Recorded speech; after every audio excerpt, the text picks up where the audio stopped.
సూర్యాపేట జిల్లా నాగరం ఫణిగిరి గ్రామంలో నిన్న జరిగిన మా అత్త వట్టే భద్రమ్మ మృతిపై మాకు అనుమానం ఉందని మృతురాలి పెద్ద కూడలు వట్టే విజయ అన్నారు. ఆస్తి పంపకాల్లో నాకు రావాల్సిన ఆస్తిని ఇవ్వడానికి సుముఖంగా ఉందని తెలిసినా కొద్ది రోజుల్లోనే మా అత్త చనిపోవడం ఏంటని అనుమానం వ్యక్తం చేస్తున్నారు. పురుగుల మందు తాగి చనిపోయేంత పిరికిది మా అత్త కాదని, మా అత్త మృతి పట్ల అన్ని కోణాల్లో దర్యాప్తు చేసి సరైన న్యాయం చేయాలని పెద్ద కూడలు వట్టే విజయ అధికారులను ఆదేశించారు. నాకు రావాల్సిన ఆస్తిని నాకు రాకుండా మా మరిది పవెట్టే పుల్లయ్య వారి బంధువులు అడ్డుపడి నన్ను నా కూతుర్ని ఇబ్బందులకు గురి చేస్తున్నారని ఆవేదన వ్యక్తం చేసింది.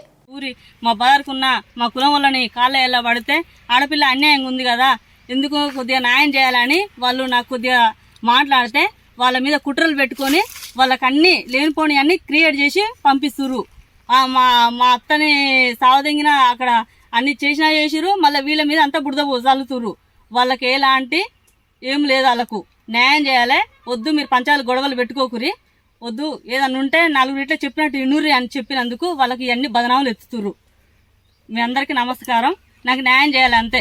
మీ మీడియా వాళ్ళకు భూమి 14 ఎకరాల భూమి మా అత్తమామ సంపాదించిన భూమి మాకు న్యాయం జరగాలని మేము కొట్లాడుతున్నాం.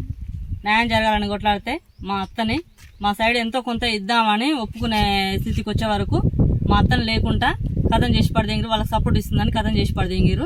ఒట్టే పుల్లయ్య, ఒట్టే అనిత, రావుల భద్రమ్మ, రావుల లింగయ్య, రావుల భయన్న, రావుల ఇంకో లింగయ్య, కల్లెట్లపల్లి ఉప్పలయ్య వీళ్ళందరూ కలిసి కదా మాకు ఇదివరకే కరెంట్ షాట్ పెట్టిండు.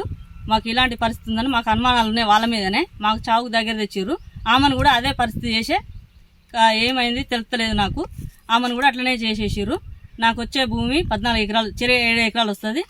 మీ అందరికీ దండం పెట్టి నమస్కారం చేసి చెప్తున్నా, నా వాడ నాకు ఇప్పేయాలి.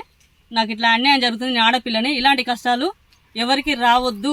ఆడపిల్లకి ఎక్కడనైనా ఏ దేశాన్ని ఎంత పగున్నలో కూడా ఇలాంటి కష్టాలు రావద్దు, ఇట్లాంటి ఇబ్బందులు రావద్దు. కల్లెట్లపల్లి ఉప్పలయ్యకు ఎట్లా న్యాయం అయిద్దో మా మీద ఇట్లా పగబట్టిండు. నేను ఆడపిల్లని కాలు పట్టుకున్నా కూడా నా మీద పగబట్టిండు. నేను ఆయనకు నా కడుపులో ఏమున్నా బాధ కూడా చెప్పుకున్నా కూడా నాకు గిత్త కూడా న్యాయం చేయలేదు. తీసుకొని కూడా న్యాయం చేయలే. మా ఊరి పణిగిరి రావుల వారి మీద ప్రమాణం చేసి చెప్తున్నా, మాకు అన్యాయం చేసిండు ఉప్పలయ్య.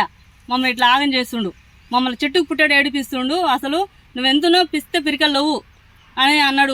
ఓనాడు ఇంటికి పోతే కొంగ మీద చెరువు మీద కొంగలితే చెరువు గుద్దెంతదా, కొంగ గుద్దెంతదా, నీ గుద్దెంతది ఉకపో అని అన్నాడు.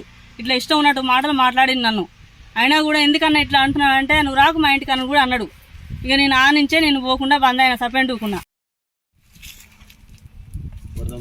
వర్ధమాన్ కోట, ఒట్టే ముత్తయ్య, ఒట్టే భిక్షం, 1989-93 కొన్న భూమి. చిన్న తిరుమూర్తి, పెద్ద తిరుమూర్తి కాడ వీళ్ళు మా మామయ్యలు కొన్నారు. కొన్నాక ఈ మా మామయ్యలు కొనుక్కొని ఇంకా పట్ట చేసుకోలేరు. మా మరిది తర్వాతకి దొంగతనంగా ఆయన పేరు మీద ఎక్కించుకుండు. కొన్నది మా మామయ్య. ఆయనకు అప్పుడు చిన్న వయసులో ఉన్నాడు. ఈ భూమి ఎట్లా కొంటాడు, ఎట్లా కొన్నది నేను కొనుక్కున్నాను. ఇప్పుడు నన్ను అంతా విచారణ చేస్తుండు. నాది భూమి, నేను కొన్నా, కష్టపడి కొన్నా అంటుండు. ఊళ్ళో పెద్దలకు మొత్తం, మా ఊరి పణిగిరి మొత్తం అందరికి తెలుసు మా భూమి ఆయన కొన్నది, మా మామయ్యలు కొన్నది. ఊళ్ళో పెద్దలకు అందరూ తెలుసు. పెద్దలతోటి మాట్లాడుకుందాం అంటే నేను నిన్న అనేసి వెళ్ళిపోతుండు. ఇది దయచేసి ఈ కాగితాలన్నీ నా దగ్గర ఉన్నాయి, ఎవిడెన్స్ మొత్తం ఉన్నాయి. ఆయన ఏడ ఉన్నది, ఏడ చేసింది ఏంది అనేది. నా పెళ్లి అయినాక, నా పెళ్లి కాకముందు నుంచే ఉన్నది భూమి. నేను కూడా నా భర్త నేను కూడా వ్యవసాయం చేసిన వాళ్ళమే. అల్లా ఇట్లా అన్ని దొంగ పట్టలు చేయించుకొని ఇట్లా విచారణ చేస్తుండు. నన్ను ఇట్లా ఇబ్బంది పెడుతుండు. ఇక నువ్వు చస్తే పిడబోద్దని ఊకే అంటుండు గడుకోసారి. నాకు ప్రాణ హాని ఉందయ్యా. దయచేసి మీ అందరికి నమస్కారం, నాకు న్యాయం చేయండి.